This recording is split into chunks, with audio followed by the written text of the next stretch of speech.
যাদের জীবনে দুঃখ বেশি কেবল তারাই এই 4টি কথা খুব মন দিয়ে শুনুন, আপনার হৃদয়ে প্রশান্তি আসবেই, কথা দিচ্ছি। নাম্বার 1, মনে রাখবেন সৃষ্টিকর্তা যাকে সবচেয়ে বেশি ভালোবাসেন তাকেই সবচাইতে কঠিন পরীক্ষা নেন। আপনার এই কষ্ট আসলে আপনাকে আরো মজবুত করার একটি প্রক্রিয়া মাত্র।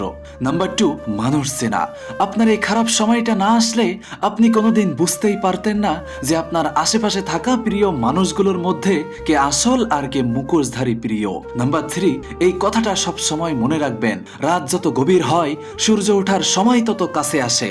আপনার এই দুঃখের রাতও একদিন শেষ হবে বন্ধু, খুব শীঘ্রই আপনার সুসময় আসবেই, আল্লাহর উপর ভরসা রাখুন। নাম্বার 4, যে পাথর যত বেশি আঘাত সহ্য করে সেই পাথরই একদিন সবচাইতে দামি মূর্তিতে পরিণত হয়। আপনার এই কষ্টগুলোই একদিন আপনার সাফল্যের গল্প হয়ে বিশ্ব জুড়ে ছড়াবে ইনশাআল্লাহ।